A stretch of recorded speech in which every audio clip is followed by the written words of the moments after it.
thousands of children interviewed across the country. But they decided that they really wanted children from the South so that it would be more real, have a better feel to it. There was a cattle call at the local theater. I had never done any theater or anything before. And there was a telephone call to my mom, I guess, that I should be taken down for this. And my father was very opposed to the whole thing, but Mother finally convinced him that it would be all right. So I went down, I guess it was a couple of days later, and did a little something on stage, and then was sent to New York for a screen test, and that was pretty much it. The rest is history. Are we poor? We are indeed. We as poor as the Cunninghams? No, not exactly. Cunninghams are country folks, farmers. Crash hit them the hardest. I don't think there was any other choice for Atticus Finch than Gregory Peck. He was so perfect for it.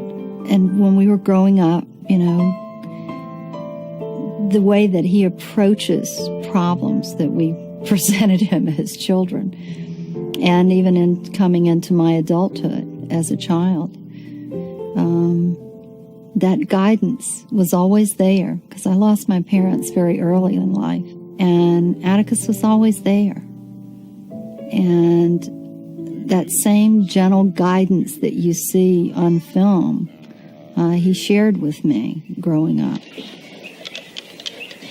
You just learn a single trick, Scout. You get along a lot better with all kinds of folks. You never really understand a person until you consider things from his point of view. Sir? Till you climb inside of his skin, walk around in it. On the set, he was so accessible, you know, and it was very, very natural for me to go up and just give him a hug, or he'd be sitting in his chair taking a break, you know, and I'd come up behind him and hang all over him, you know, or crawl up in his lap. And it was just like he was like my dad. So it was such a comfortable, warm relationship on the set, and seemed so natural. It's difficult to separate the man from the character because they were so similar. They believe in justice and honor, and they believe in family and community and giving of yourself to your community to help it grow stronger. And so, a quiet, humble, respectable Negro who has had the unmitigated temerity to feel sorry for a white woman has had to put his word against two white peoples.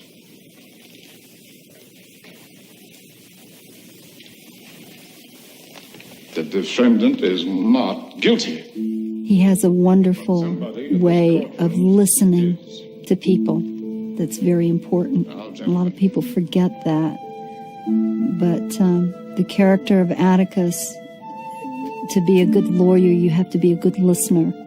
And you have to be able to analyze the situation by study.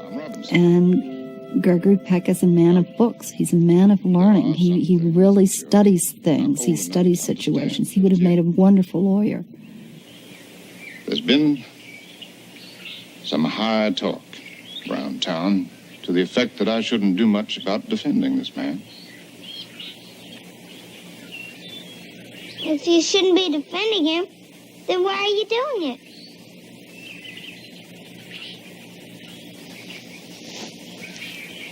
For a number of reasons. The main one is that if I didn't, I couldn't hold my head up in town. I think what drew him to the role of Atticus Finch is his upbringing. He grew up in a small town like that. He knew the period so well. And the fact that the book speaks to so many things that are near and dear to his heart that as soon as he read the book, he said himself, I'm your boy to do this because this is great. Because the studio basically didn't want to touch this property. They didn't want it.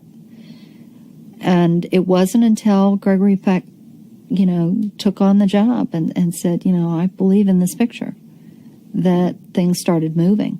Bob Mulligan's direction is so fabulous also because he lets those characters develop. I mean, he saw Peck already had Atticus nailed totally. So there was really nothing for him to do other than say, you need to be here, or we're going to shoot this way, or whatever. It's wonderful when you can see an actor like that, of that caliber, who can become so real that everybody just totally believes it. I think he's one of the most brilliant actors I've ever known in my life. In this country, our courts are the great levelers. In our courts, all men are created equal. I'm no idealist to believe firmly in the integrity of our courts and of our jury system. That's no ideal to me. That is a living, working reality. He would come on the set before and rehearse when no one was there. I think one of the most beautiful stories I heard was that Bob Mulligan had gone out to the set to sort of plan out where he wanted things to happen. And here is Gregory Peck up on the porch, and he's going through his paces by himself. And he said, there he is. He's Atticus. He's truly this character. His walk, his mannerisms, everything were so perfect. And that's the sort of thing that really makes him so great, because he takes the time to rehearse. And that's the difference between a pro and somebody who just wants to be an actor. And Gregory Peck is a pro, totally, through and through. Scout, you know what a compromise is? Been in the law? No. It's an agreement reached by mutual consent. We never knew anything but pure joy and happiness on that set. I had so much fun. And of course, being able to go over to the Pecks on the weekend, and play with his kids. And so that bonded us even tighter. I don't think it ever would have come across on film as smoothly as it did had there not been that connection on and off camera.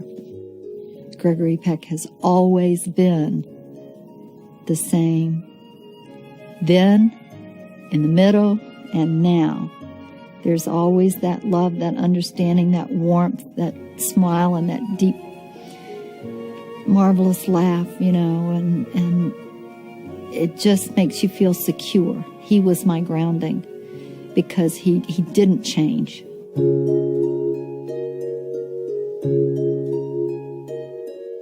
The bedroom scene where I'm reading to Atticus. That's got to be one of my favorites. It was something that I had always wished that my father would do with me. And so it was sort of like I got to play that out. And it was a warm, wonderful scene to do. Atticus, Jim says his watch is going to belong to him someday. That's right. What? Well, customary for the boy to have his father's watch. What are you going to give me? I don't know that I have much else of value that belongs to me. But there's a pearl necklace. There's a ring that belonged to your mother. And I put them away, and they're to be yours. The key is that he was willing to take the time with the children that needed to be taken with them. He read to them. He encouraged their education. He encouraged them to be who they needed to be. Scout was definitely not the little girl type. I mean, she was very out there and not the little southern demure little creature that everyone wanted her to be.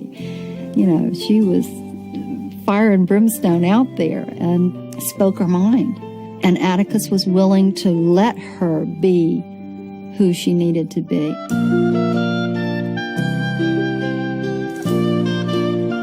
We were filming the scene where Atticus is coming home and the kids meet him over at Mr. Bowe's house. And when the scene was going on, Harper was off to one side. And Atticus looks over and he thought he detected a little glint on Harper's cheek. So he's like, this is good, you know. So when they call cut, he goes over to Harper and said, Harper, I thought I detected a little glint on your cheek. She goes, oh, Gregory, you got a little pot belly just like my daddy. And he says, that's just good acting, my dear. There's a lot of hope in this film. The people behind the scenes who made this were very caring people. They care about people. They care about injustice. They care about the rights of people to be who they are and who they need to be. Everyone was so loving about the whole thing and realized this was an important picture, I think. The love behind the camera shows.